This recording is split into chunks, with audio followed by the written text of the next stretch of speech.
Just waiting to see if I see any activity. Oh, yep. It's starting. Well, it's starting on the Honey Badger radio channel. Yes. We are live, Hannah. You can start driving now. I'm gonna go ahead and we are live. I have no idea why it worked for me and not for you. Well, that's just bizarre. I don't know either. But onward and upward. On previous shows, we've discussed some aspects of the issue of false accusation. Title IX supported kangaroo courts on university campuses, false accusations as a tool of abuse, and their use as a weapon in custody cases. They can also be used as described in a letter to the Badgers published earlier today as a tool of social manipulation. All too often, the accuser faces no consequence, while the accused struggles to prove his innocence. Most MRAs have heard always be recording as a rule of ensuring a guy has evidence against a lie. On the surface, it's great advice, and it's saved our asses more than once. It's possible to follow it. A variety of issues can contribute to that. Local laws, lack of resources, noise interference, and equipment failure can all interfere. That doesn't detract from the value of recording when you can use it. It just means there's more to defending yourself than one method of documentation. And documentation is key to defeating any lie. Another is foresight, particularly recognition of red flag behavior that can indicate that it's unwise to make yourself vulnerable. Issues, oversensitivity, entitled behavior, melodrama, and social claiming all indicate a willingness to throw others under the bus in one's own self-interest. Is she always under attack by someone or in the middle of a conflict? Is her own gossip mongering one of the reasons? That's a red flag. Does she surround herself with people she can use as social currency? A social mercenary who seems to love whoever can help her move up the ladder is still just a mercenary when the greatest reward can be obtained from stepping on them. Just ask Bill Cosby. Anyone who expects you to accept a different standard of communication or respect for your boundaries than for hers. Don't be alone with a woman whose boundary communication and recognition failure is childlike. It may seem cute until she finds your deal breaker, and then you'll find out what a problem child she can be. Wary if she reminds you every time you're in conflict that she's been physically or sexually abused in the past. Does she use bringing that up to avoid dealing with current issues? Does she bring it up for sympathy or other attention? That's a red flag, and you're not an asshole for recognizing it as such. Does she talk about having multiple abusive exes? Not just disclose that, but converse about them. Does she wear their memory like a badge of long-suffering feminine courage? That's not just a red flag. That's a flashing neon sign that says, run, now. A person may be building towards a false accusation if she goes from normal interaction with you to giving you the cold shoulder. If she goes from usually communicating with you directly to usually communicating through other people without cause. Or if she goes from giving you normal benefit of the doubt to taking a consistently uncharitable view of your words and actions. When you know someone you can't completely avoid presents a risk, you can minimize contact and try to limit what contact you cannot avoid to public interaction or text conversations. Significant reason for concern with someone, record or archive interactions. When possible, use text-based communication methods like email and text messages rather than phone calls or in-person discussion, because text is easier to legally archive. Don't just take screenshots if you can help it. Use sites like archive.org, archive.is, and FreezePage to provide you with something you can prove you didn't manufacture.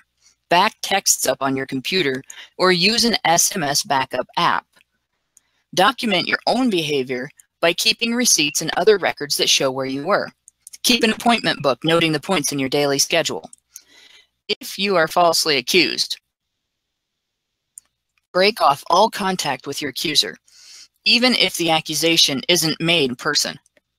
Attempts to remedy a misunderstanding can be taken as an effort to intimidate. Instead, gather your evidence and insulate yourself against further attack. Don't engage in gossip about the situation. It's okay to answer people who ask you about it by telling them that the accusation is untrue. Don't concede to a middle ground that isn't real. Someone feeling victimized doesn't change your behavior from innocent to malevolent or your intent to malicious. That said, don't offer any other criticism of your accuser either, as it will just be seen as an attack and you'll be treated as an abuser. If your accuser involves law enforcement, do not try to navigate the system without a lawyer. Don't talk to police without your lawyer present, and don't ignore your lawyer's advice or objections to any questions. Keep in mind that, again, the situation is about your innocence, not your accuser. It's reasonable to be angry and want to shame the person who lied about you, but acting on that won't be productive, and it could even make you look guilty. Do organize your documentation related to the alleged incident, and do continue documenting any interaction you have that relates to the accuser, even if it is with someone else. Don't discuss her or the allegations publicly, and especially don't discuss either with any mutual acquaintances. Once police are involved, your battle is with the legal system, and any attempt to fight it socially could be used as evidence against you. That isn't to say that you shouldn't accept the moral support of close loved ones. You don't have to stop trusting people you know you can trust, and in fact may need to rely on them to help you avoid being vulnerable to further accusations. It can really help to have credible witnesses to your whereabouts and activities if you are dealing with a habitual false accuser. You're going to get angry, and you're going to be afraid. Nobody likes to be lied about, and the prospect of legal repercussions can be chilling. What you can't be is reckless. Remember, in this situation, that ultimately your ability to prove the truth of the matter is your best weapon, and it should be the main focus of your efforts. Hello and welcome to Pussycat Cast number 16, Handling False Accusations. I'm your host, Hannah Wallen, with Woozle Slayer Karen Strong, the Doge in Charge, Brian Martinez, and that adorable specter of death, Prim Reaper, to discuss false accusations and some ways to mitigate the damage they can do. So, Badgers, I'm sure I'm not the only one who has witnessed false accusation ordeals. Do you have any experiences to talk about? And in hindsight, what did you learn from them about handling this type of behavior? Prim, do you have anything you want to add first off? For somebody else to talk. Believe it or not, yeah. I have talked about my husband's experience as a child. I guess I could talk about that again for the new people, but basically what it was it happened as when he was a child. So don't assume that this only happens to college age people, right? Because I think that this happened when he was in grade 4 or grade 5. And the accusation was he wound up finding a butter knife or something on the school grounds, and he turned it into the office. And then a couple days later, he gets pulled into the office, and the principal is telling him, "Oh yeah, this little girl said that you threatened her with this knife and told her to take her clothes off." And obviously, he did not do that. He was 9, for fuck's sakes.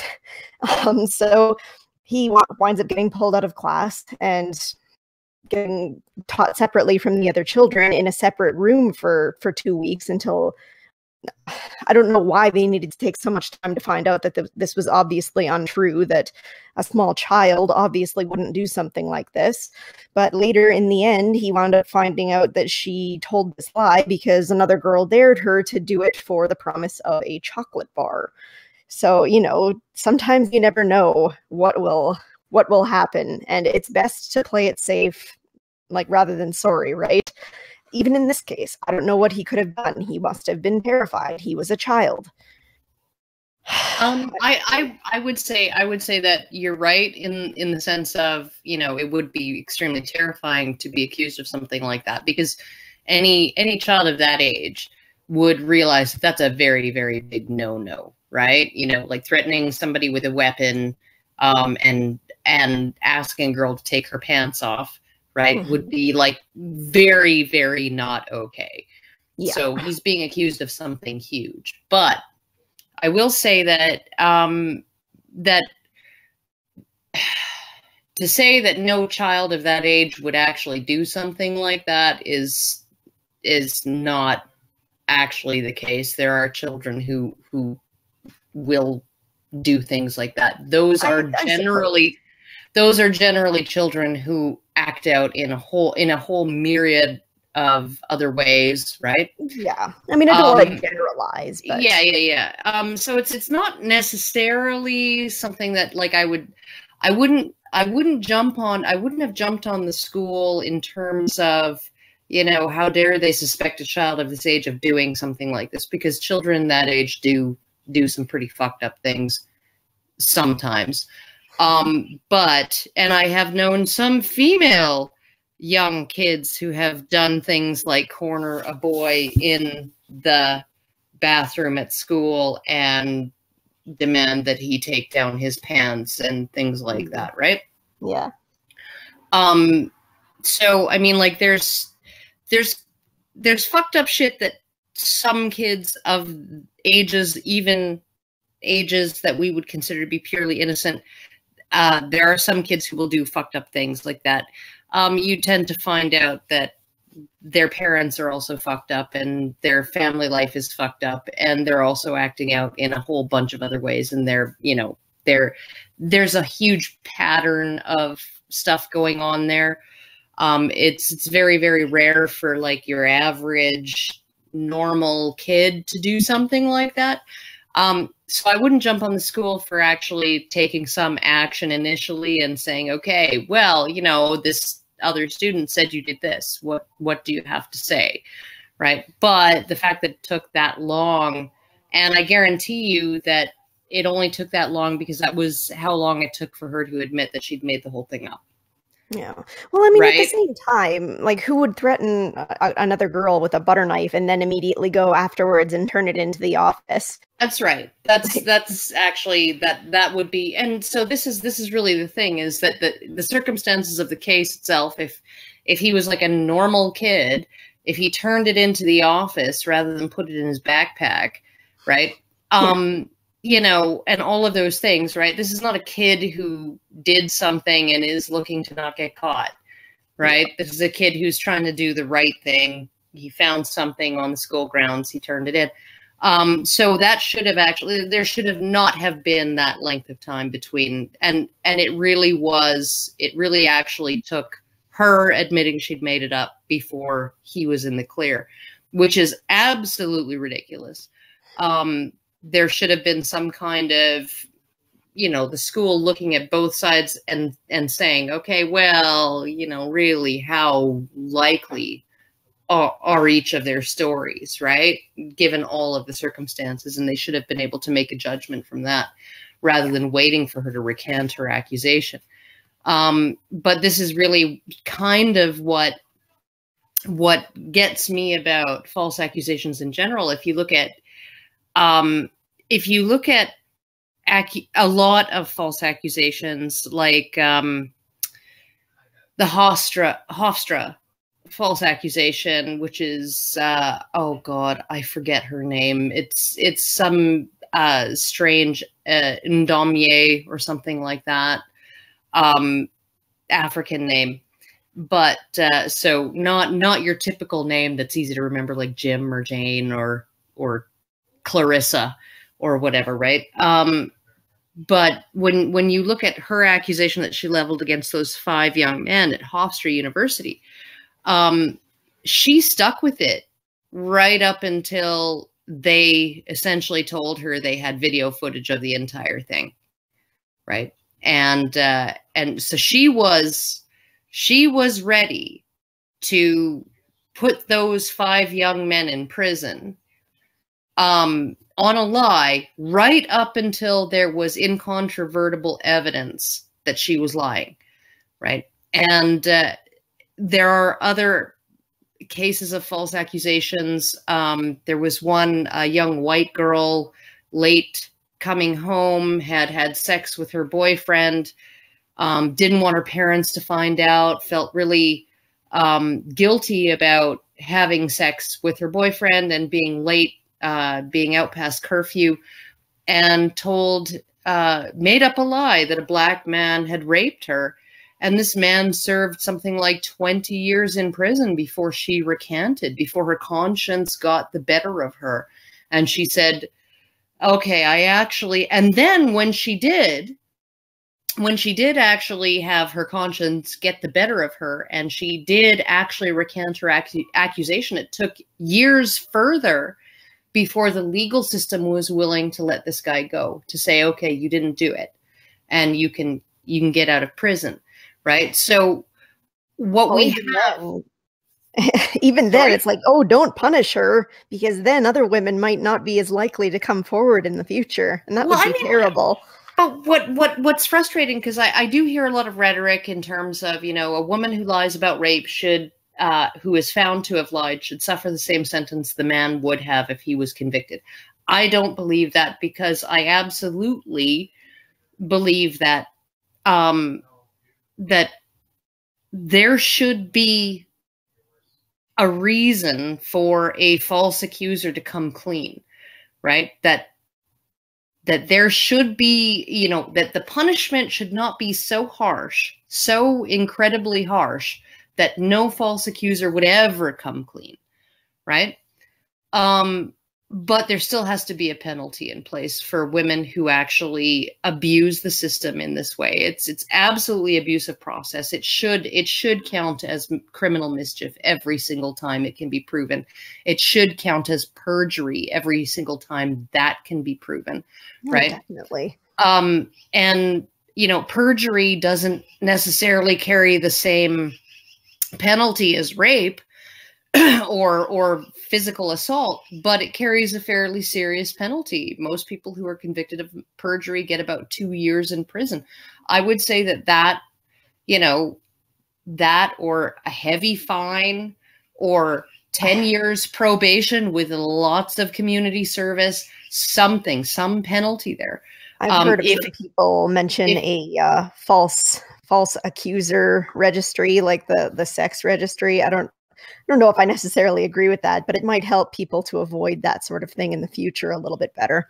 Well, I think that the false accusers should actually be on the sex offender registry, on the actual sex offender registry, because I think it is a false accusation of a sex offense is in itself a sex offense. Mm-hmm.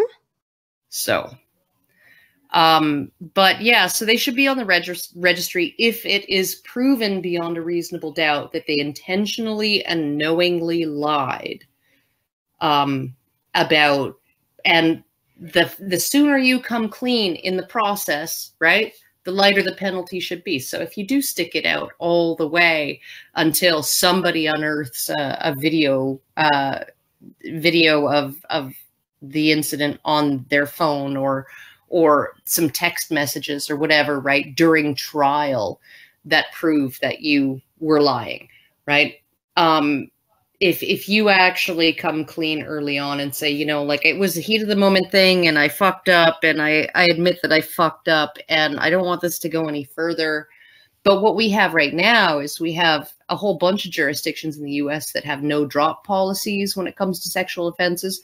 So even if the woman says, you know what, I fucked up, I was angry, I felt hurt because he didn't call me in the morning, and so I made this report because I wanted to get back at him, or I wanted to feel, you know, or I had to hide something, a pregnancy or an STD, or, you know, being out late, or, you know, I cheated on my boyfriend and I didn't want him to know, or something, right? And I really don't want this to go any further because this guy didn't actually do what I said he did.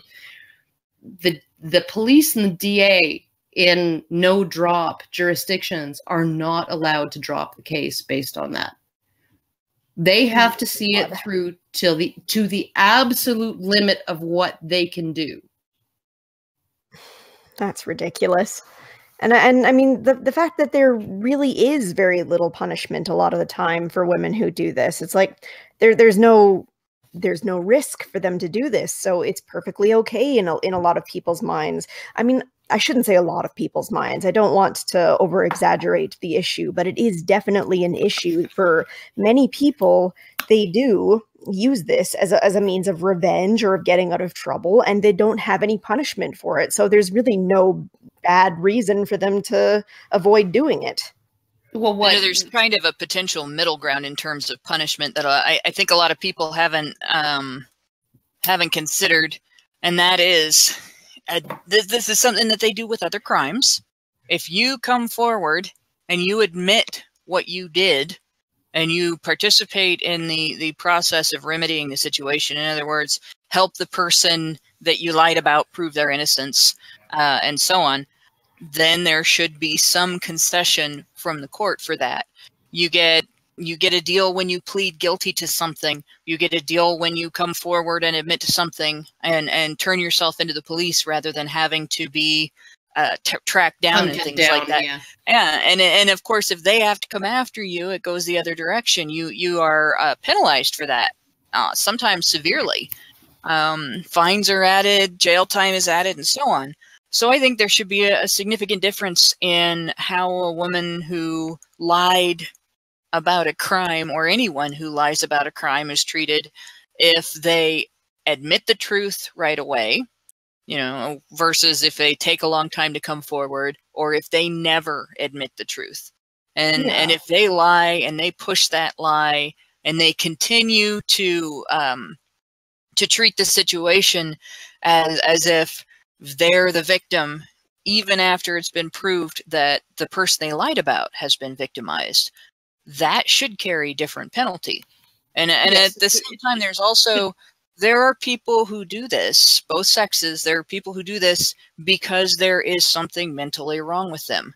And with other crimes, when there's something mentally wrong with someone and they commit the crime because there's something mentally wrong with them, that gets also taken into consideration. It can mitigate sentences. It can direct how the sentence is carried out. It can direct what type of facility they get incarcerated in and what kind of treatment they have to go through before they are out.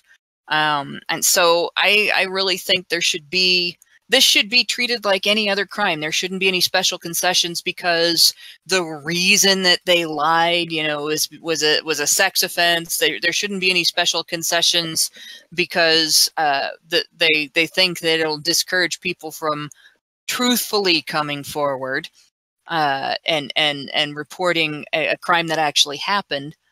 But at the same time, whatever they would do in terms of any other crime with respect to the circumstances of the crime affecting things like incarceration and other sentencing choices and affecting how it's handled, that should be done with this as well. And I mean, honestly, if there is going to be a registry for sex offenders, then there should also be a registry for false accusers, particularly serial false accusers. If somebody accuses a bunch of people and it turns out that they have made false accusations every time, whether they've accused them all at once or over and over, there should be a registry for that. The court and the prosecutors and the police, everybody should be able to look at that registry and say, well, this person cries wolf. Yeah. And well, I mean, before we go harassing someone in their name, we better make damn sure that this time there's a wolf. Yeah. The only reason I was even hesitant before was because I know that there have been a lot of misuses of the sex offender registry the last little while. Anyway, like, you know, you get a guy pissing in a back alley and somebody happens to see him and he's treated the same as a serial rapist. They're both put on the sex offender registry. And that's, we want to avoid stuff like that too, right? We do. But at the same time, I mean, when you look at the whole idea of false accusers being prosecuted, and I tried to explain this to there was a journalist from, I forget whether it was CTV or from CTV News, when we had the Don't Be That Girl poster campaign going on here in Edmonton, that caused such a stir. Okay. And I said, okay, so here are two scenarios, right? I've been raped. Okay. And I go in to report it. Right. And the police have to conduct an investigation. They cannot just take my word for it and the guy goes directly to prison. They have to conduct an investigation. They have to look at everything, all the evidence, right? They have to see if there's enough there to actually charge this man, let alone pursue a prosecution. Okay. And they're asking me all kinds of questions, right? They are asking me all kinds of questions to see if my story checks out, if I say the same thing over and over again, if I sound like I've rehearsed it, or whether I tell the same story in different words each time, right? If there are inconsistencies, all of those things, right? They're going to be looking for that, because those are the things that are going to come out at trial, right? And are going to get the guy off even if he's guilty, right? So they have to actually, because not everybody who's been accused of a crime is guilty of that crime, right? And they have to do their due diligence. So I am a rape victim, and I understand, right, that false accusations of crime are not rare. They're not necessarily rampant, but they're not rare.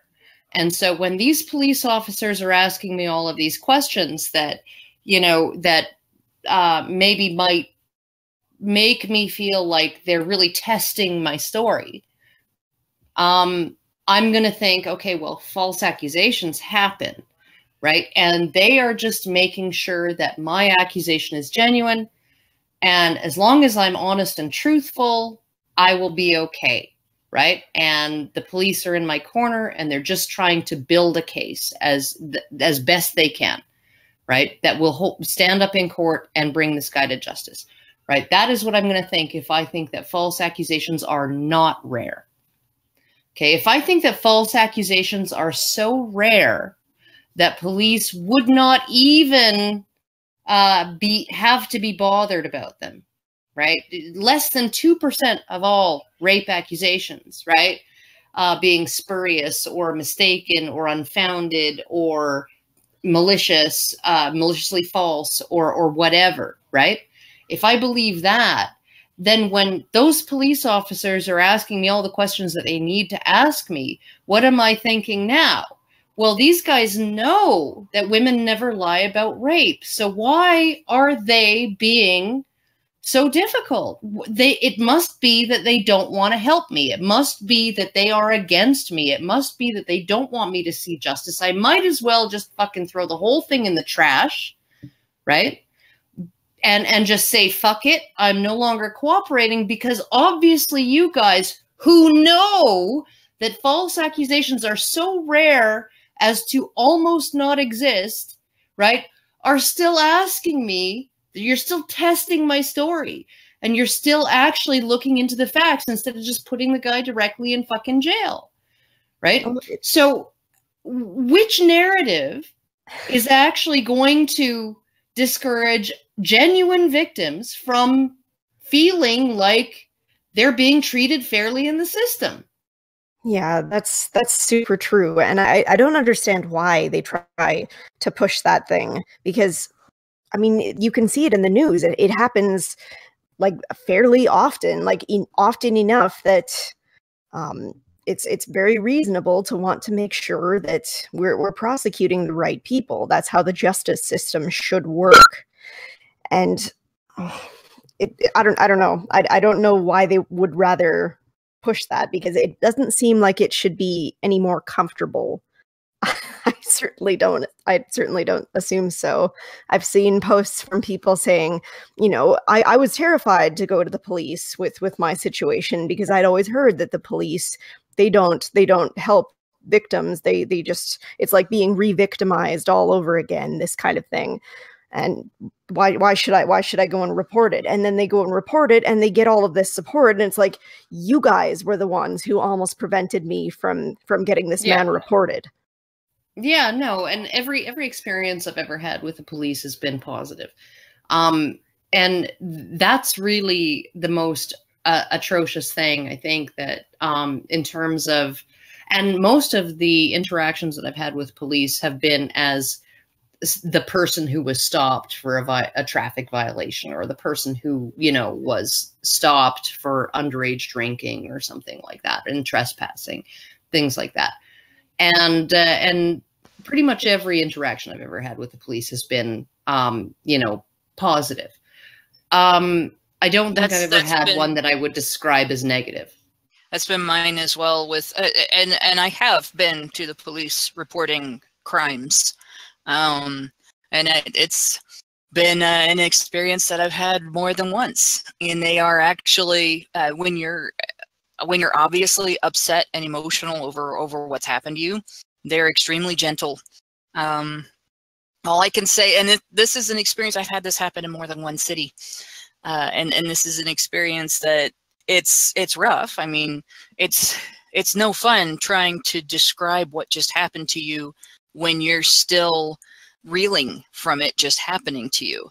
But what the police basically do is they'll go through and they'll ask you questions, and if it looks like you're not understanding what they're doing or why they're doing it, they'll explain. You know, we want to get this person. We need all the details so that we can nail this shut, so they can't get away with anything. You know, they're not. Their whole goal is to make sure not only that they get the right person, but that when they get the right person, that person doesn't get off on a technicality. That person doesn't get off because you didn't give them all the information. There's evidence they don't miss, you know, not evidence that they miss because you didn't give them all the information. And so they'll Nobody go over wants things, and nobody wants a repeat of Gian Gomeshi, right? Right. And you know, like there are things, but there are things they'll do, like they'll take your objects that were affected by the individual in order to see if there's DNA evidence. They'll take. I had a situation, a crime situation, where I ended up with automotive glass in my clothing and my other possessions, and they took pictures of all the things in my car so that they could demonstrate that there were shards of glass in my stuff, and that they took pictures of the glass from the window that was shattered. The window was punched in, and it hit my glasses, and it gouged lines in my glasses. It actually gouged out part of the glass from my glasses, because I had fortunately turned to face my attacker, and they took pictures of me immediately upon arriving on the scene of the crime. And they took pictures, they took my glasses off, and they took close-ups of my glasses to show what had happened in my glasses. And these were all things that, like, you're sitting there, you're emotional, you just want to get away, you want to be someplace where you feel safe and you feel like you're around people that you know and you're comfortable with. And in my case, the perpetrator was still right there talking to another cop, trying to make me out to be the guilty party too. I'm standing there with blood on my face and gouges in my glasses, the window punched out of my van, and I can listen to this person saying, she did this, she did that, it's her fault, and all that. And you just have to be able to deal with that. If somebody has done something to you that is a crime, and you want recourse, and you want to be certain that when you go into court, you have all of the evidence, and you're not looking like you're full of crap, and the prosecutor, you're not leaving his ass hanging out in the wind. You're thorough, and you direct your emotion, you direct your anger, you direct your fear towards being thorough, which is the same thing that you would do, should do, in the face of a false accusation. You're in a situation there where it's the same as being a victim of any other crime. There's not blood on your face necessarily from it. And you may not have the support that a crime victim has. A crime victim has a shitload of support from the cops. They're very supportive. A person accused of a crime, a person falsely accused of a crime, is going to be abused by the cops. But as the crime victim, it still ends up being on you. It still ends up being your job to be completely thorough, to, even though and you honest. don't feel calm, to remain calm. And that's the hardest part, to remain calm in the face of something like that. Pay attention to the details around you and document. Yeah, for sure. And I mean, I feel like any legitimate victims, like I feel for them, obviously, because I've had friends who have gone through that, and had I known them at the time that it happened, I would have been more than happy to be a supportive shoulder and to take them to the police and to be that kind of like safe person to be around while they're going through all of this. But at the same time, it's really important that this gets done quickly, so that way, you know, the person responsible can be caught for it. But on the other hand, one thing I also wanted to mention, just getting back to the whole people who have been falsely accused, one thing that I think should be pretty much necessary in these cases, I think that all names, both the accuser and the accused, should be kept completely private and off the record until everything has been settled, because there are so many examples of men who have had their reputation ruined by somebody just so much as making a false accusation, even if it doesn't go to trial. Like, people will publish their name in news articles, and then their reputation will be ruined, even if it's demonstrably proven that they didn't do this thing. So I think worse yet, they get tracked down by people and assaulted. There's been numerous cases where men have been accused of reprehensible acts that they didn't have even, you know, an inkling of committing, much less actually doing. Many times, even when they wouldn't have had the opportunity if it had been something they wanted to do, and they've been tracked down and assaulted. And there's been men who have been killed, young men who have been killed because they've been falsely accused.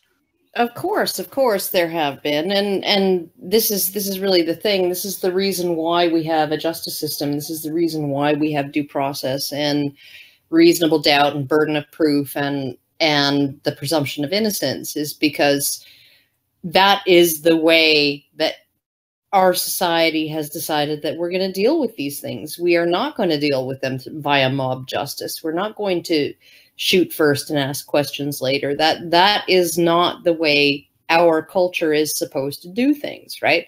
But what we have now is a movement in the mainstream to push our justice system towards doing just that, right? So you have this issue with the Jian Ghomeshi trial in Canada, where the Toronto Police Services,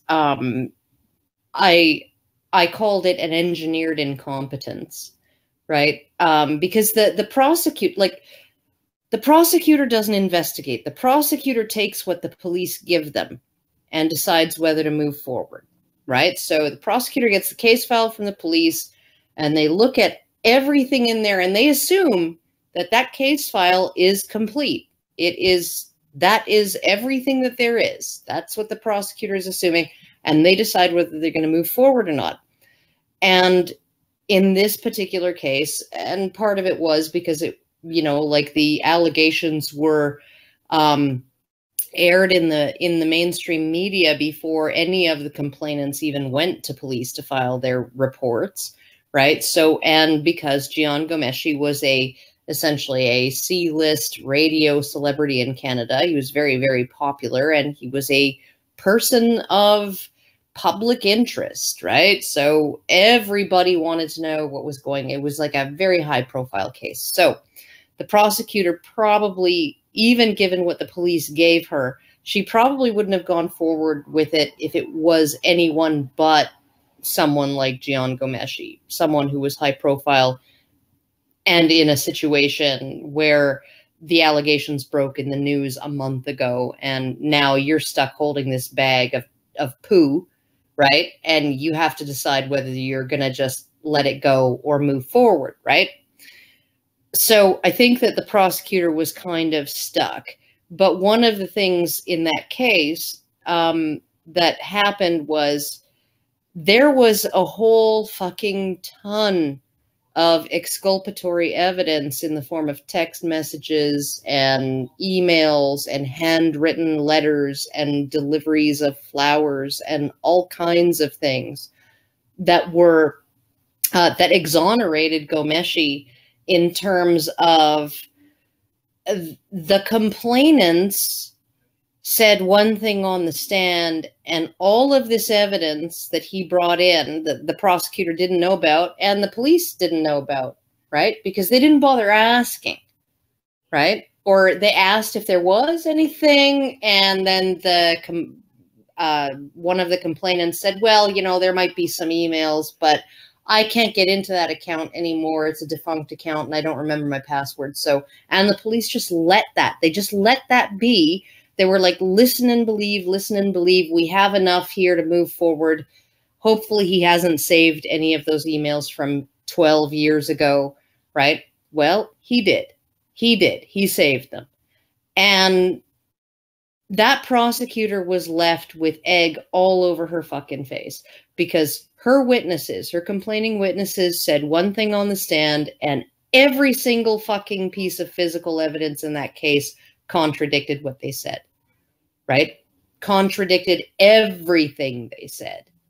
So what you're looking at is now we're actually having, in Canada anyway, we're having this ethic of police just listen to the complaining party, take down what they say. Don't interview them more than once because then you might actually get two different stories from them and you don't want to have to explain that in court that you got two different stories, right?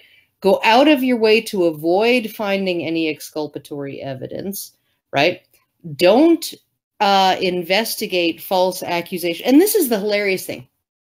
There was a report by, they were called MAD, I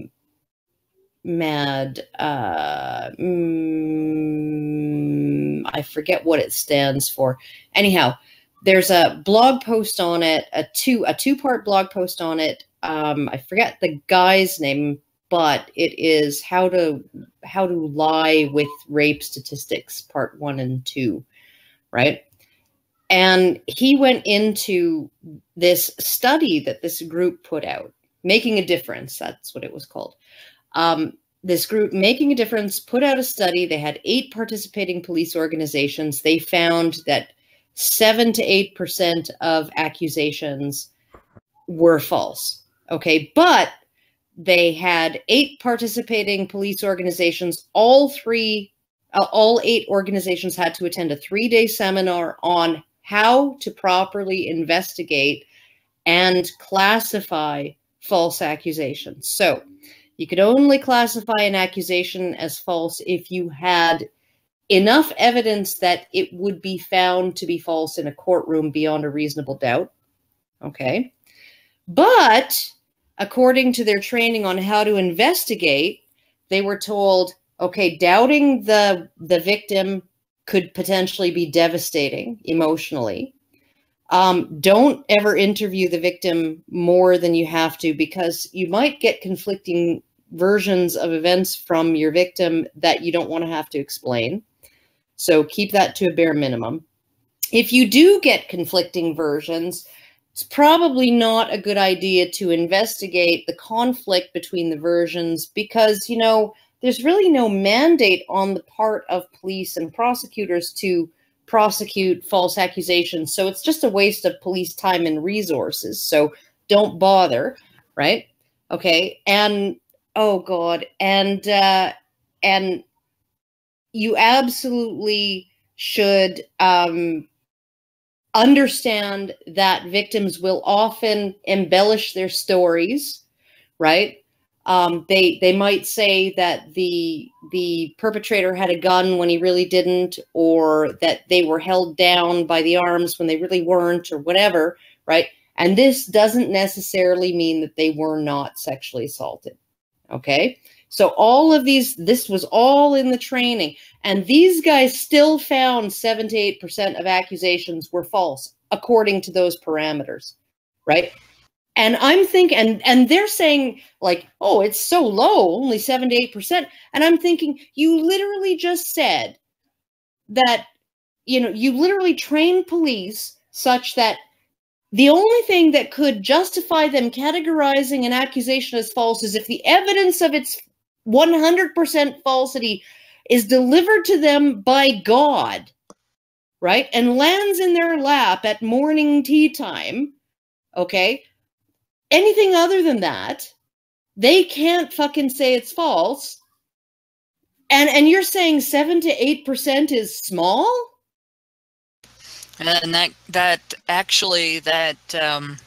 that set of standards seems to be the way they do things in police forces. And I think part of it is, actually, I know part of it is mandated by the Violence Against Women Act. They receive training that is paid for under the Violence Against Women Act that is essentially believe the woman codified into police training. And as a result, and I know I've brought up the vexatious litigant story that I'd written about before. I've seen this in a couple of other situations, but this is the one I was able to document the best. The guy had proof that he was at a different location on the time and date that the woman accused him of raping her. So the cops called her in to account for that, and she changed her story, different time and date. Of course, by that time, we were documenting everything he did to protect him from this kind of thing. So he had proof of his whereabouts, no matter when she decided that this accusation was supposed to have happened. So no matter when she decided to time her lie, we were going to have proof of what actually happened. And that's what happened. She changed her story repeatedly, and the cops allowed her to change her story repeatedly. The detective in charge of the case never questioned whether or not the story, the premise of the story, which was that he had attacked her and raped her, never questioned whether that was true or not, never bothered to consider the possibility that this woman was just making things up as she went along. Nope, she was obviously so traumatized that while she could remember the event in allegedly explicit detail, she couldn't remember when it happened or where. So it took the defense attorney going to the prosecutor with, "I will hang you out to dry if you prosecute this case," after all of this maneuvering by this liar. And the prosecutor going to the detective and saying, "Hang it up, I'm not going to do this," before they stopped dragging this guy into the police station repeatedly for questioning, not arresting him. You know, they take you in for questioning, and you still get put in a cell, and you're still not allowed out unless you pay, you post bail, and you still get questioned the same way that you would if you were under arrest, but technically you're not, so they don't have to, give you your other rights. They don't have to Mirandize you. They don't have to treat you humanely. They can even misplace expensive medication and not get busted for it, because that happened to him. And that was the situation. And the thing that saved his ass in that situation, because if we hadn't had it, the prosecutor would have gone forward with the final story, and they wouldn't have taken the older stories into court, and there wouldn't have been anything to tear her apart on. The only thing that saved his ass was the fact that his whereabouts and his activities were documented. So that documentation really is, it's the key, the absolute key to defeating a lie.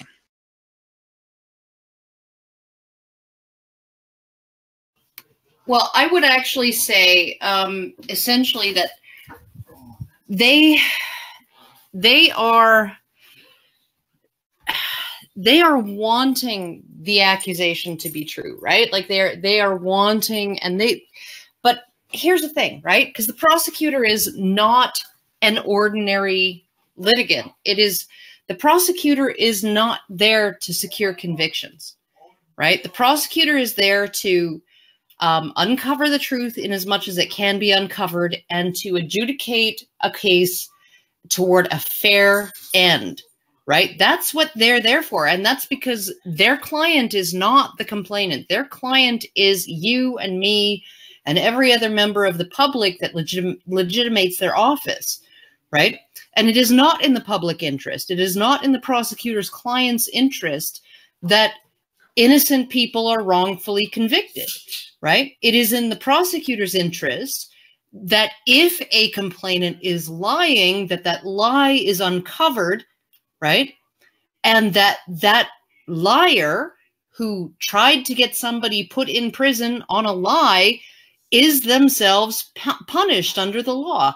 That is the prosecutor's job, and they have completely forgotten that. Prosecutors have completely forgotten that they are not just any other lawyer. It's infuriating. And I mean, honestly, I think. Go ahead. I'm just in a noisy spot right. Oh, okay.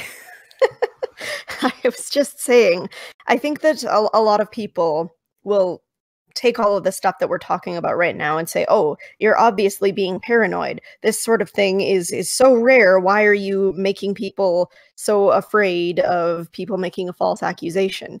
And unfortunately, it's not as rare as you might think. Like a lot of the infographics online will say, oh, you know, it's only 2 to 10%, and then they'll actually use the wrong kind of image to demonstrate that.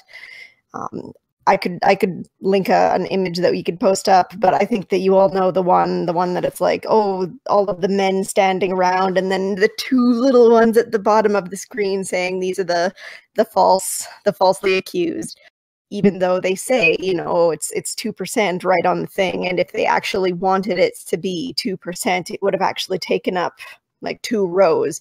It seems like they're obviously deliberately trying to manipulate these statistics to make them seem like they happen less often. And at the same time, I don't want people to be assuming that this is going to be something that they risk every time. But at the same time, it behooves you to take some caution, you know, take some precautions and take care of yourself, because if you ever find it happening to you, then it's a really terrifying thing to go through, and you'll be better off if you have all of these precautions under your belt that you can echo that you can use to protect yourself in court. Yeah, echo is what happens when Karen doesn't mute. Oh, well, I'm sorry. I'm in the middle of cooking dinner. But I do want to say that when you're accused of anything, the last thing you should do is talk to police. The last thing you should do is cooperate. Don't not cooperate. Don't resist arrest. Don't, do those things, right? But just shut up, wait for your lawyer.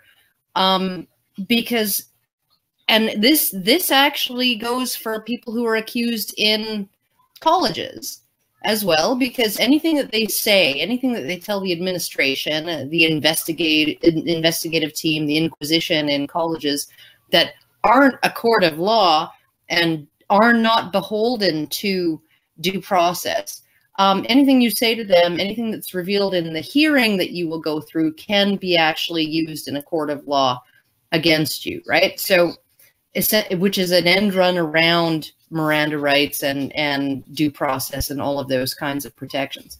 But don't be paranoid, but be aware, right?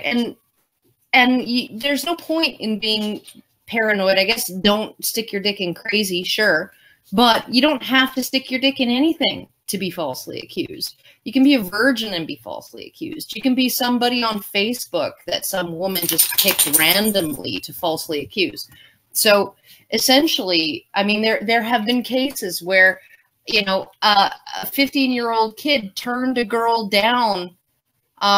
She wanted him to be her boyfriend, and he said, "No, I don't like you in that way," and she falsely accused him, right?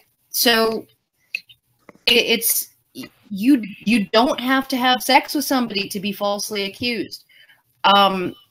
So essentially, and you don't want to go around thinking that, like there's a 1 in 10 fucking chance on any given day that I'm going to be falsely accused of some sexual misconduct, because that's not the case either.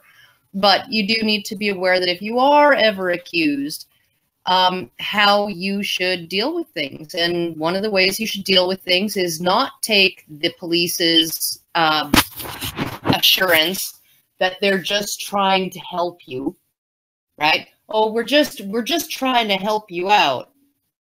No, they're not. They're not. They're trying to figure out how to nail you. Always ask for a lawyer. Ask if you're under arrest. If you're not under arrest, you're free to go. So. Now, one thing I will say about the if you're not under arrest, in the U.S., cops have started using a sort of a combination of the Patriot Act and the Violence Against Women Act to tell you that if you're not under arrest, you're still not free to go. They can hold you a certain amount of time without arresting you if you are suspected of a crime. And particularly if you are, it's supposed to just be if you are suspected of domestic terrorism. Now, you having to be suspected of domestic terrorism seems to have been translated by at least local police in the Dayton metro area as if you're involved in domestic violence dispute of any kind and your ex claims to have been terrorized, that counts. So I've seen people held over 12 hours and risking being held the entire weekend without an arrest. And so the most important thing before anything else, the most important thing is your lawyer. Because if you do have an opportunity to go home, it's going to be because of your lawyer. Not having your lawyer there makes it easier for them to run over you every way that they can think of. The other thing I want to point out is the reason that that feminists are fighting so hard against Betsy DeVos right now and her proposed changes to Title IX are because of what Karen pointed out. That if you have facts or information, claims, whatever, that come out during one of these college investigations, that those can then become used as evidence against you in court. That's why they want less due process rights on campus, because that way they can get things into the courtroom that would never make it into the courtroom under a real due process system. Now, what's going on with Betsy DeVos right now is actually a good thing two ways. First of all, it looks like she's going to make changes to this system that are going to, at the very least, require that if campuses are going to have a misconduct policy that involves hearings and potential consequences, significant consequences for engaging in sexual misconduct on college campuses, they're at least going to follow procedures that afford the accused his due process rights. The second thing is, feminists are coming out from behind the mask right now. They are coming out in droves to claim that being able to lie with impunity is a woman's right, and they need to be called on it.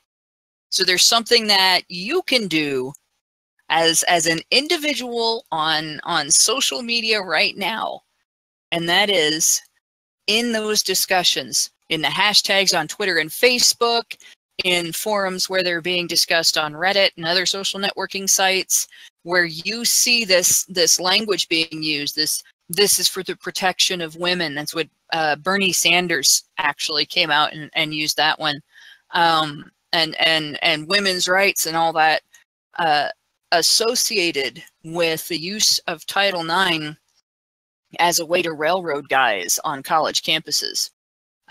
Call it out. Call it out as a feminist showing her face, as a feminist actually coming out and saying that women have a right to lie with impunity, and due process should be eliminated so that it would be easier for women to lie with impunity.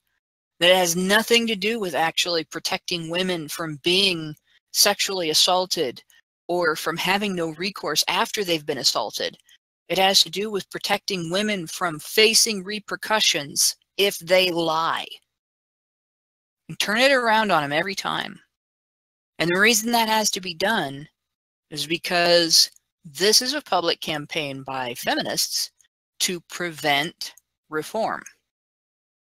And we need an equal and opposite public campaign to push that reform through.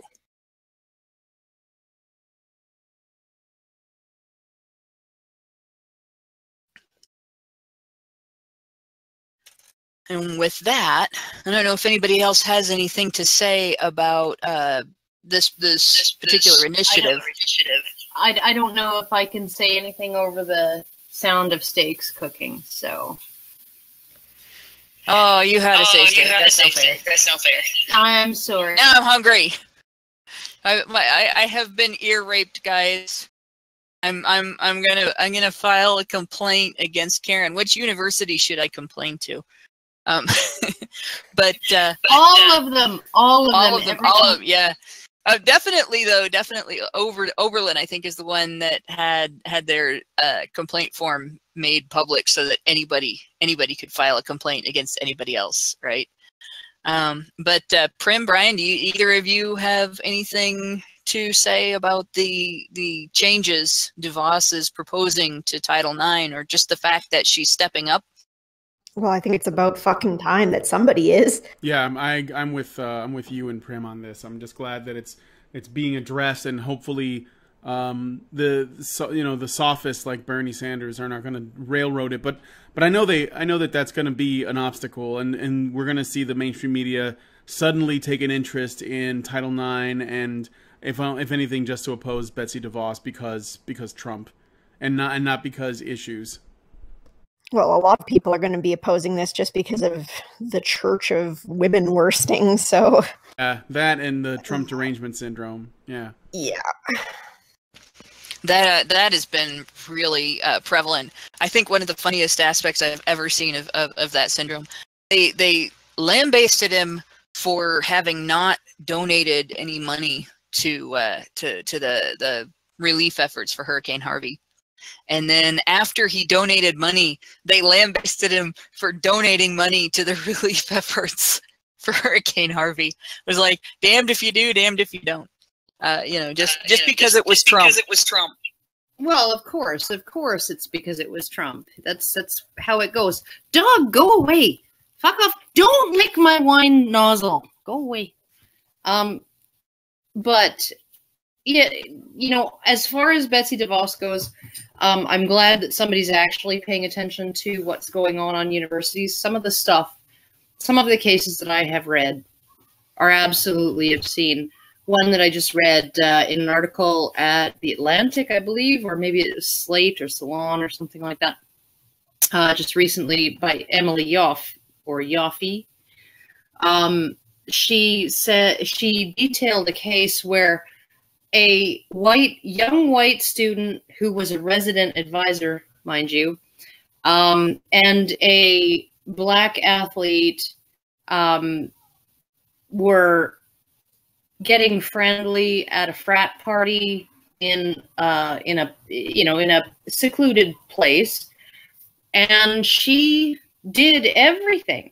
Like she said she didn't feel threatened. She didn't even feel pressured by him.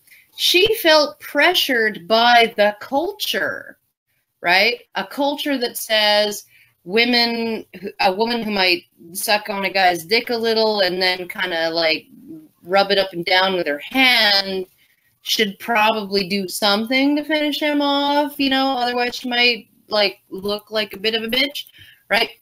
And so it was that pressure, not from him, not from anybody other than this sort of idea of blue balls and teases and things like that. That was why she did it, and therefore she was sexually assaulted, even though everything she did in this interaction was completely of her own volition and not even necessarily things he was even asking for, right? Like she straddled him without him asking. She reached into his pants without him asking. She took a phone call, talked to her friend who was looking for her, and then got down on her hands and knees, pulled his dick out, and started sucking it without him asking, right? Like, she did all of this stuff, but she felt this kind of patriarchal pressure to do these things, and therefore he is guilty. This guy who didn't ask her to do thing fucking one is guilty of sexual misconduct. Rapiarchy confirmed. Rapiarchy confirmed. That's pretty sad. And essentially what she's basically saying is she raped herself using his body and he should be punished for it. And she's what, the third or fourth girl that we've heard of that was the reason that a case was brought against a guy on a university campus, because she raped herself using his body according to her standards, or according to feminist standards, and therefore he's guilty of something. It's like somebody set out to make Dr. Randomer Cam's cartoons no longer hyperbole or parody, but they're real. They're completely understandable now. Yeah, it's like there's somebody actually doing that, except, you know, it's not a sloth in a tree. It's a girl and a guy, and they're acting on it. They're actually bringing a case based on this. That's insane. And once again, that documentation turns out to be key. And this is exactly why Betsy DeVos has said that the pendulum has swung too far.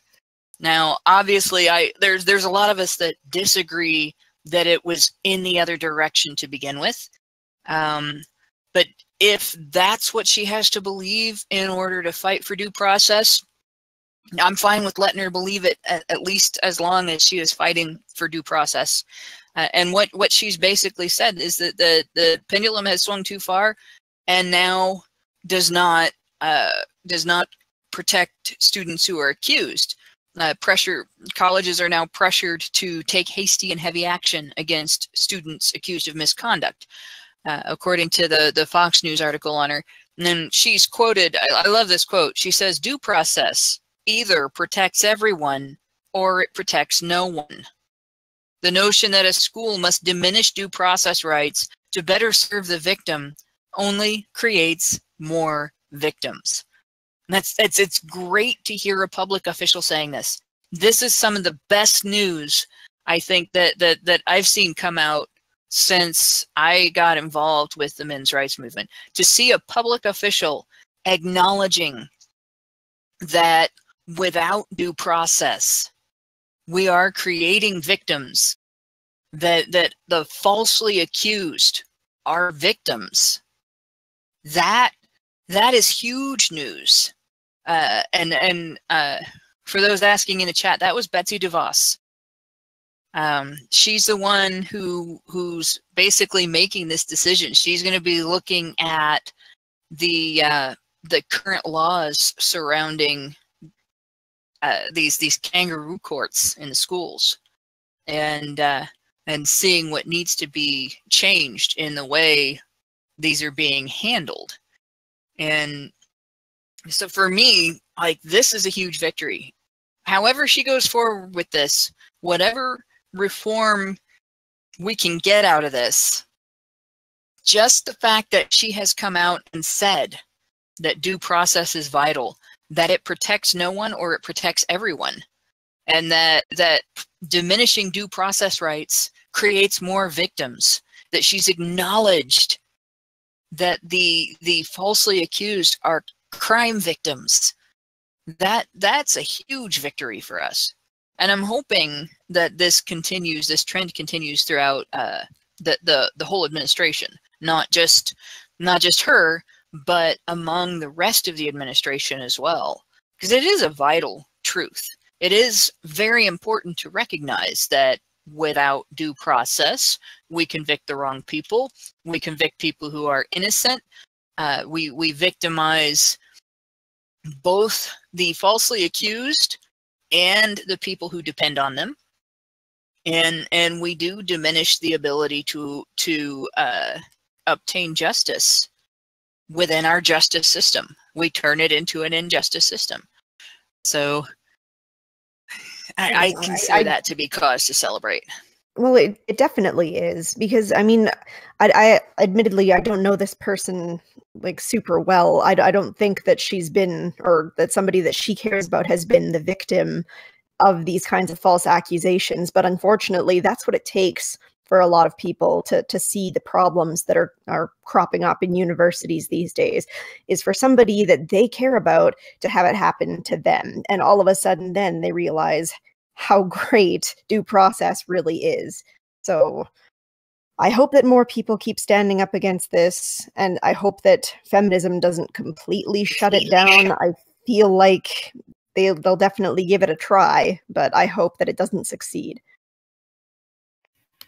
I just want to say too that you know, when people make the comparison of, you know, somebody who's falsely convicted, wrongfully convicted, versus somebody who's been raped, I just want to say that, you know, I would think that we could expect a higher standard of behavior from our justice system than from our rapists, okay?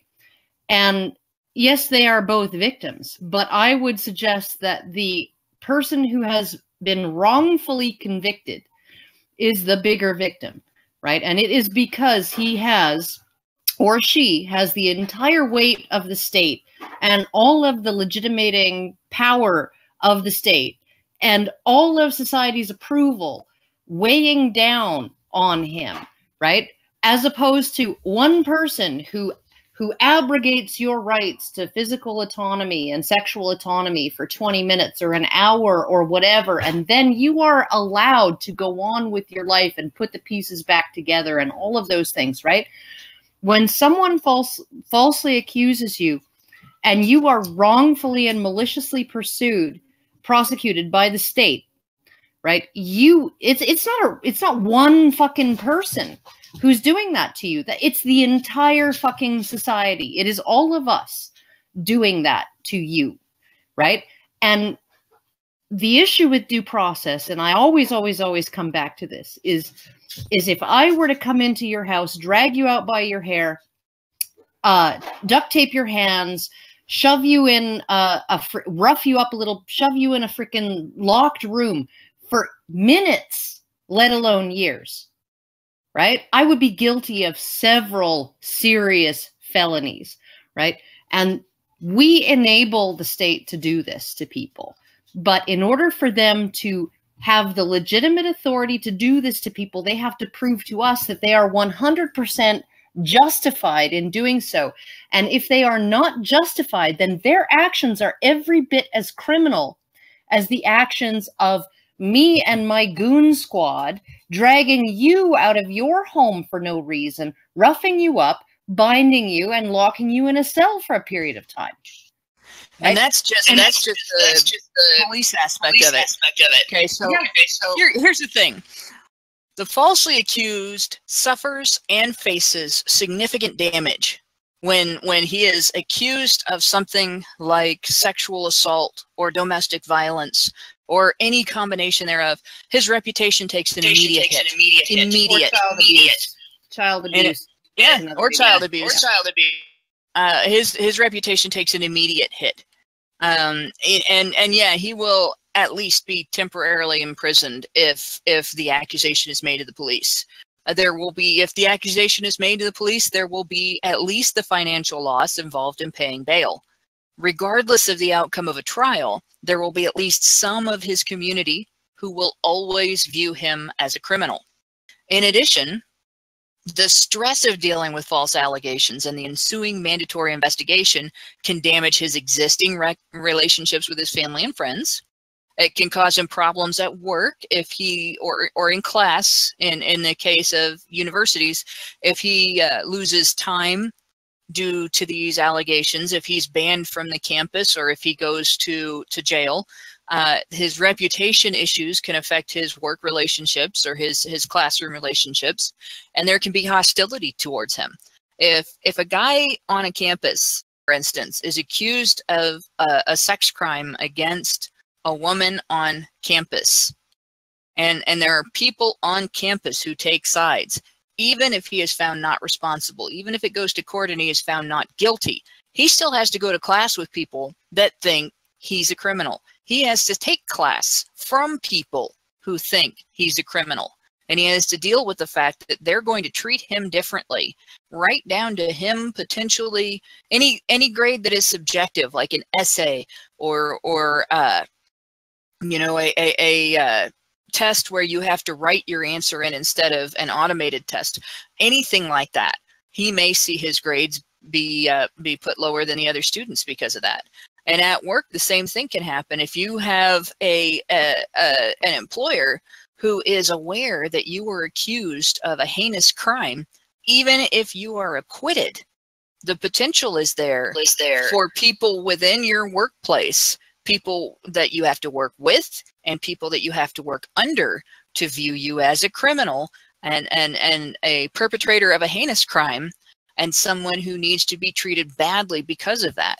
And then on top of all of that, there are stress-related health problems, including anxiety, depression, elevated blood pressure, digestive issues, and exacerbation of existing health conditions. And this is something that I've seen personally happen in a vexatious litigant case that I talked about.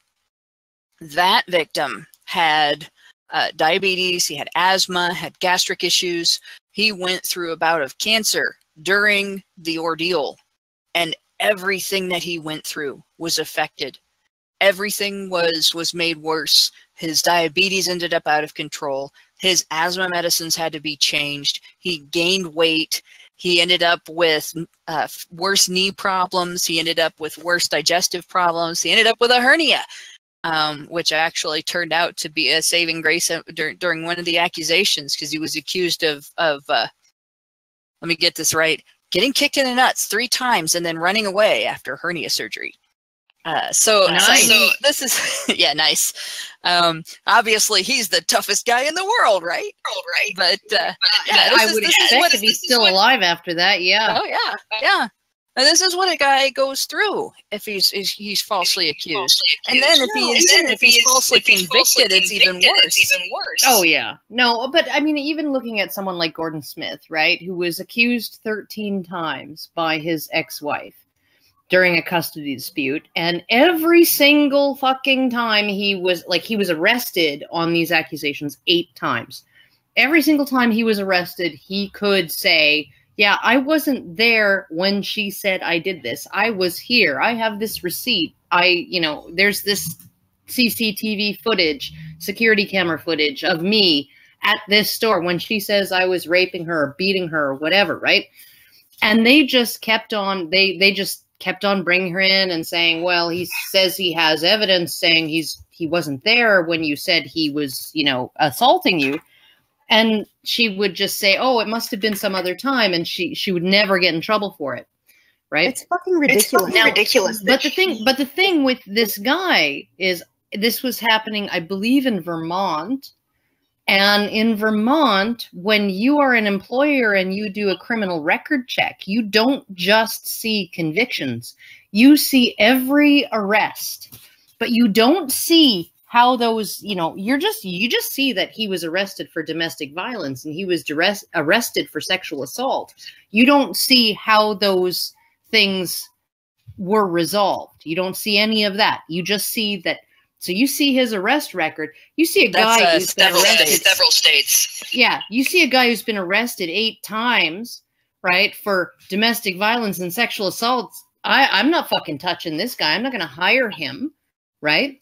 And even though every single time the police just said, okay, well, we're just staying the thing, we're dismissing all of this because it's obvious that there's nothing to go on here. And then he finally found some relief when and here's the hilarious thing. This is what it took for the police to actually take some action against her, was she beat herself up. Like, she literally threw herself against brick walls and punched herself in the face, or had someone do it for her, right? And then walked a few blocks to the emergency room and said, he just attacked me in an alley. Just now. He just did this, right? Whereas 2 arrests previously, unbeknownst to her, and in complete violation of his constitutional rights, the judge required that he wear an ankle bracelet tracking him everywhere he goes, right? So she literally gave them, the people in the emergency room, a story where she couldn't plead, oh, I must have misremembered the time and the date, because she literally said it was like 20 minutes ago he did this, and it was him. It wasn't some guy he hired. No, it was him, right? And he beat me up in an alley 20 minutes ago, and he had the ankle bracelet fucking data to prove that he was 100 miles away at the time when he was supposedly beating her up, right? And that is the only thing that put an end to this string of false accusations. She got arrested, right? But I don't think she got prosecuted. I don't think she got convicted of anything. I think everybody just let it go, including her. She stopped making the false accusations. And the prosecutor was like, well, okay, if you'll stop doing this, if you'll stop torturing this other person, we'll leave you guys alone, right? And that's it. That's about the gist of it. Yeah, and she allowed him to see his kids on the weekends. So everybody wins, right? Right. This is exactly what happens under the Violence Against Women Act. And again, it's partly due to that training. They're taught that you do not, this goes from the police all the way up through the judge. They all get the same listen and believe training. They all get the same, you can't penalize a woman for lying training. They all get the Duluth model. They all get all of that. And so at the end of the day, when they encounter a woman who repeatedly lies, who takes her story to court, who presents false evidence, who even a woman who is aggressive in the courtroom, because I've seen that too. I've seen it twice, where a woman was physically aggressive in the courtroom and the judge still did nothing. Like things that a man or at least the guy that was on the other side of the case, if he had done them, he would have been found in contempt over and over again. She got away with. And it's because they're taught you cannot do anything to a woman who is bringing a intimate partner or sexual violence case. And if women who are genuine victims, Karen, wait a minute. There's more to this. Karen, there's more to this.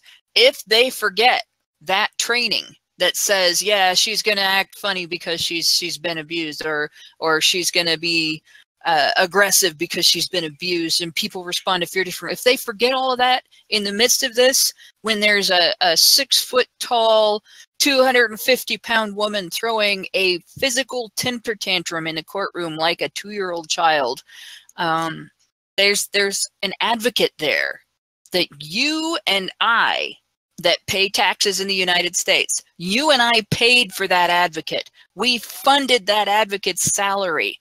These local shelters get money to pay these advocates' expenses and to pay these advocates a salary to go to court and stiff arm any effort to hold these women accountable when they lie. I'm constantly blown away by this, because there was an old thing. It was Harry Crouch sent it to me. Harry Crouch, president of NCFM, sent it to me. It was an article in a magazine called The Scotsman, and it was based on a survey that they did of their female readers. And among their findings was that 95% of women lie on a regular basis.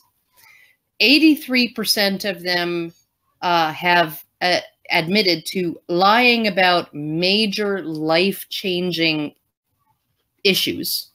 Okay.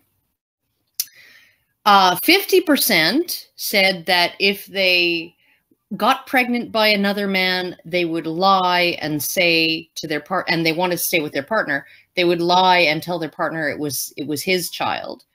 42% of women responding to the survey said that they would lie about birth control if they wanted to get pregnant, regardless of a partner's wishes.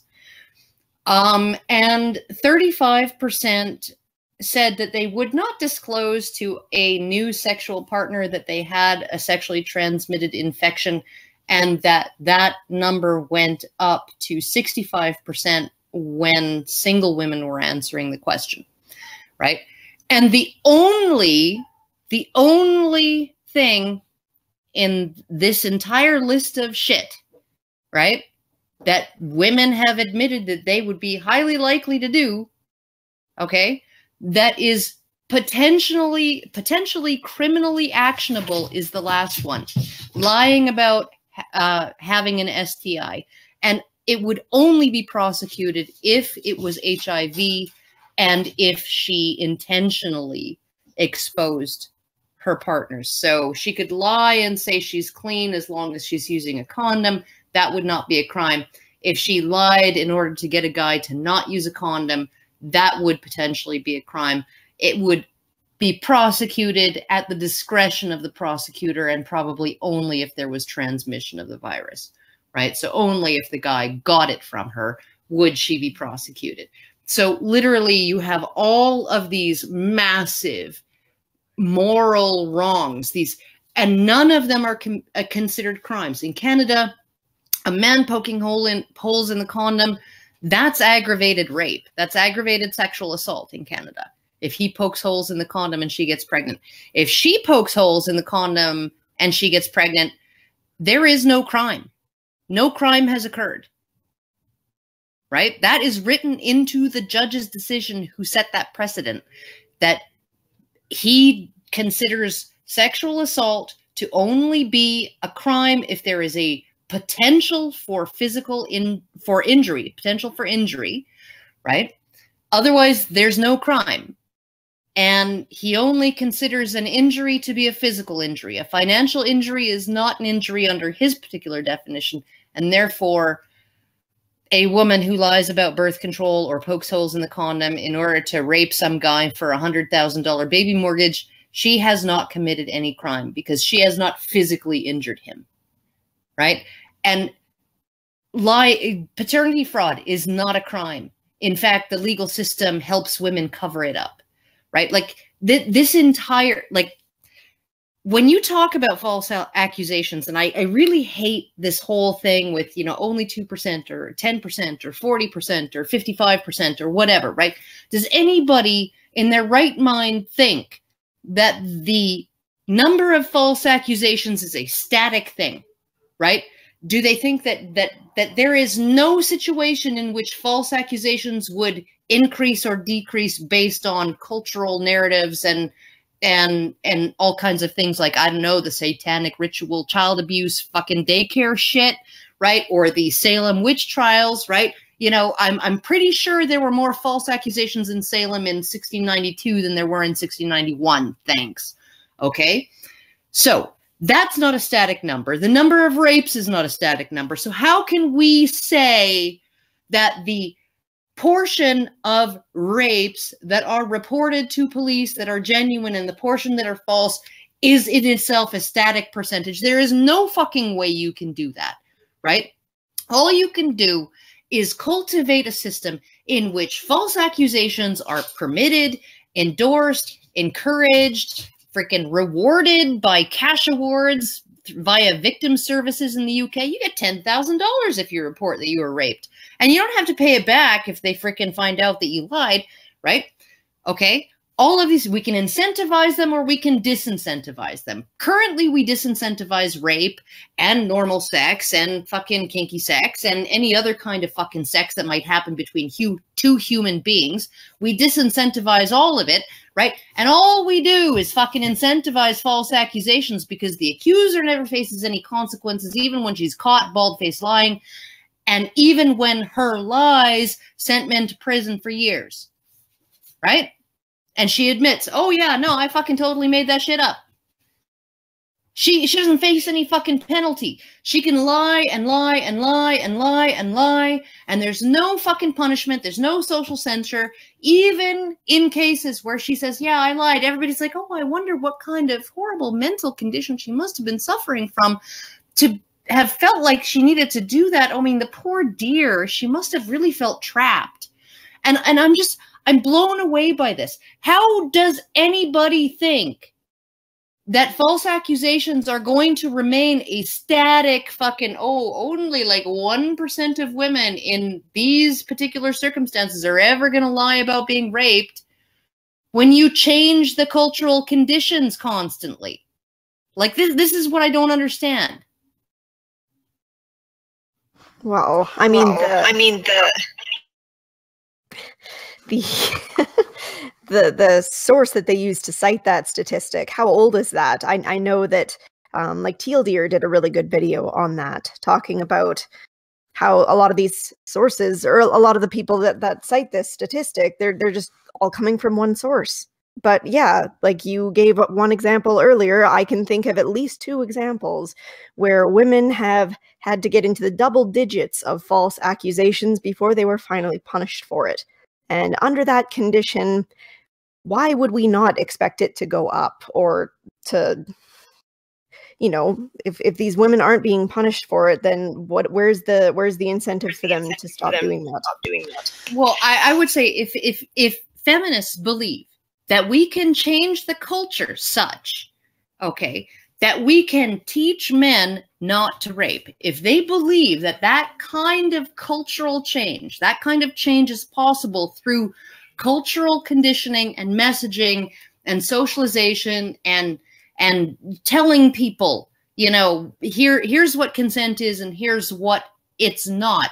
What on earth makes these feminists think that you cannot possibly incentivize a culture of false accusations by essentially telling women, messaging to women, okay, if you lie about child abuse, you can get custody of your kids. If you lie about sexual abuse, you can get back at a boyfriend. If you lie about freaking rape, you can get $10,000 in freaking victims' money from the UK government. If you lie about this, if you lie about that, if you lie about this, if you lie about that, you can get all of this stuff, sympathy and attention and people believing you, and you can even become a big star like fucking Emma Sulkowicz and be on the cover of fucking New York Mag or whatever the fuck, Time or whatever it was, okay? You can be on the cover of a national magazine if you lie about having been raped, okay? And even if you're discovered to have been lying, you won't face any fucking punishment.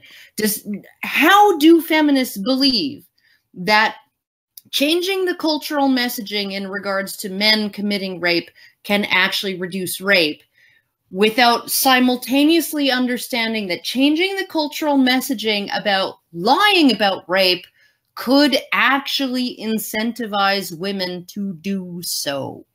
Well, you got to remember, they perceive and portray women as men's moral superiors, and they have to in order to maintain that mental gymnastics. And I mean, it's not the only mental gymnastics they engage in. Like this thing about using rarity as an argument in the first place. Okay, first of all, it's contradicted by factors within their own community. Victim advocacy on the topic of rape calls for treatment of allegations as credible without a doubt. So right out of the bat, it's very difficult for them to even admit that something is false, including when there is not sufficient evidence. So it's not proved to be true, but they have to assume it's true, even if it's not proved to be true, including when there is evidence against it, but the woman feels raped. There are feminists that are out there that will argue that if a woman feels raped, she was raped, even if she was the aggressor, even if she engaged in the behavior. So we have all of this broadening of the definition of rape to include incidents in which the alleged victim wasn't necessarily averse to the interaction until after the fact. We have, you know, everything from if they were both drunk to if she felt pressured by society. Now we have women raping themselves using men's bodies by feminist standards of rape, and somehow the guy is guilty. So you can't really, with all of that, that really muddies the water on calling false allegations rare, because what are we determining to be false in a culture where we're supposed to believe everything? Then how can we determine that something is false? And since we have to believe everything, whether it's true or not, how can we determine what's true? And we're in a begging the question situation here, where the belief is supported by itself. But just for a second, let's accept for a second the assertion. Let's say only 2% of rape allegations were false. For the sake of argument, how about even only 1%? 1 in 100 allegations actually turns out to be false. How does that make the act of falsely accusing that one person any less wrong, any less serious, any less harmful? He still goes through all the same stuff. He still experiences all of the same losses. He still has all of the same, he's still endangered the same way. He still has all of the same potential consequences that he faces if he is wrongfully convicted. So it's still the same crime. He doesn't suffer less because it's not happening to a lot of other people. Does the quote fact that other accusers of honest reduce the damage done to the victim's life? No. This is what I tell people. How do we apply this? Hang on. How about we apply this to rape? Okay. Let's say for the sake of argument, if everything feminists say about teaching men not to rape is true, and if these campus initiatives that they have come out with to teach people about consent eliminate all rape except for extremely rare cases, like even the rape that isn't really rape that they say is rape, that disappears, and suddenly we really have a 1% rate or less in our society. Will it suddenly become not a serious crime because it's not an epidemic? Can we just let it go and not prosecute the perpetrator in that one case simply because the crime is rare? That guy. I actually ask people, I say, you know, shoplifting's a lot more common than murder. So what you're saying is we should prosecute every single case of shoplifting, but don't worry about the murder because it's really rare, actually, when you think about it. Yeah.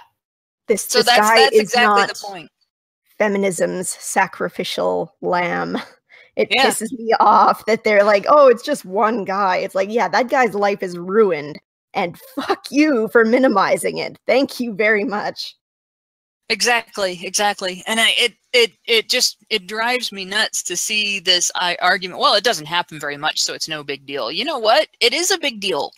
What % of rainstorms are hurricanes? Should we not respond to Hurricane Harvey because it's rare? Should we not prepare for Hurricane Irma because Category 5 and 6 hurricanes don't usually make landfall in the United States? Well, you know, this almost never happens. We don't have to worry about it. I mean, how stupid of an argument could you possibly come up with? You can stand there like the missionary, the Christian missionary in Eric the Viking, and just, you know, be like, oh, I don't see anything. Valhalla, the Rainbow Bridge, what? I don't, and walk through walls, right? Walk through the hurricane, be untouched by it, because, you know, to you, it doesn't actually exist. Right? It's not actually there, so it's not a problem because you don't believe in it, right? Well, for that matter, we could just all wear the cloak invisible. As long as we don't know that it only works on the girl's father, we'll be fine. Mm. And with that nerd reference, I think we're going to close out with a shill. So, Karen, you can chill. There we go. So we've got coming up the Mix Up Meetup. This is going to be the weekend of September 23rd and 24th. I was going to include Friday the 22nd, but I really couldn't take the night before that off from work, and there really wasn't an activity for that night. So I'm just doing the Saturday the 23rd and Sunday the 24th. At last year's meetup, we visited Wright Pat Air Force Museum in the morning. And then after it closed, we went to a local retro games arcade for pizza and snacks and drinks, and we're doing that again. Last year I was able to host people. This year I'm not. So we're renting some cabins at a local campground, and this will cover the night of the 23rd. And then on Sunday, the 24th, there's going to be a trip to the Ohio Renaissance Fair. So every place that we're going is public, except obviously the campground. That's going to be something that if you don't buy a ticket, you won't be able to go because there's limited space. We had a specific number of cabins that we could rent, and a specific number of people can stay in each one. So if you plan to attend, the place to go is feedthebadger.com under the Mix Up Meetup project, and that is linked on the front page. And you'll see there's a post about it that describes what I just described, and it explains the expenses involved. Now anybody can meet us at the museum, anybody can go to the arcade, and anybody can buy their own ticket and go to the Ren. I will say it's going to be cheaper to get it through the fundraiser. But if you go at the gate, it's about half again what you would be spending. So go and take a look at the feedthebadger.com website and see what you think coming to the meetup. Tomorrow at 1 p.m. there's also going to be a fundraiser stream for this. So be sure to tune into that as well. And that's pretty much it. So Brian, if you want to take us out. Okay, here we go. That's the end of the show. Let us retire to the after show.